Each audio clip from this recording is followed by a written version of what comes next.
the mood of the fish, so many external factors change from day to day out on the water. I could tell by those head shakes at first. I was like, whoa. But grinding it out with Dustin Carlson and Dave Williamson here on this Cisco forage-based lake in western Minnesota, every clue to the puzzle is welcome, even the unexpected. You know, yesterday we were finding them a little bit deeper, and today they're with this cloud cover that we have out, they're all sitting right up on that break line. Pete, that's sure is a pretty little guy, isn't he? Spots on that fish.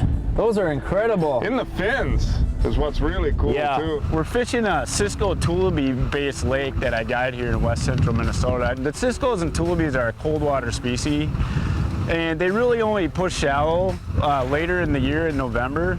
So typically they're out on deep break lines on structure adjacent near deep water, fishing with the boat in 25 to 30 feet of water, just clipping the deep edge of that structure and working the baits real deep, low and slow. A lot of guys get intimidated by a bite like this because it's just something they're not used to.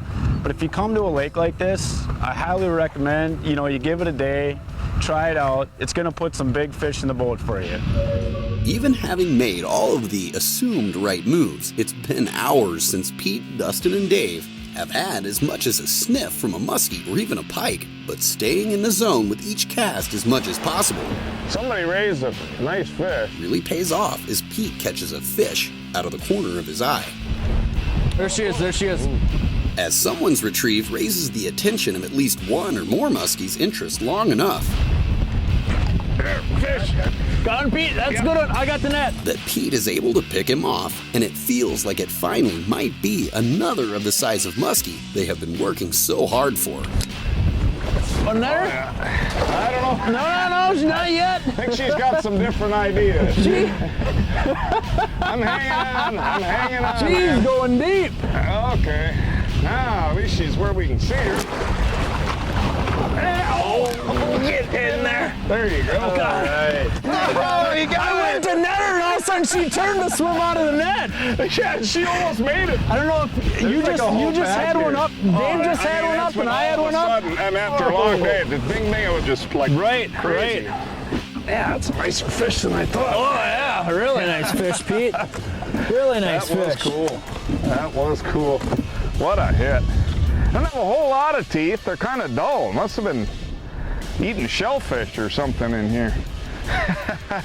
But that was fun. I'll tell you what, whoa, waving goodbye here. I guess that means release. When they're underneath the boat all the time, you're starting to wonder, there's a little drag going, It's like, I'm trying to turn the bow so I get the fish out here where you could net her. Then you had to basically scoop it underneath the boat. Yeah, that was a little challenging of a net job, to say the least. Somewhat tense for a minute, but we got it in We there. got her in the net, absolutely. Pike. What do you got, Pete? I think we got Picus not so enormous. Sing me that song, you piano man. Take over, Greg.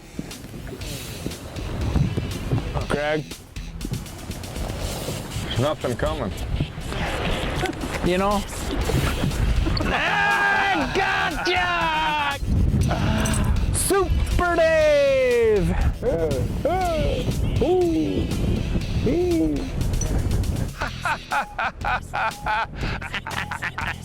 You got to get a this and a that in This spot, this, that, and the other. The Next Bite would like to thank Dustin Carlson, Dave Williamson, and Sunset Beach Resort. For more info on Dustin or Dave, visit northlandmuskieadventures.com or muskiestalker.com. For more on Sunset Beach Resort, please visit sunsetbeachresort.net.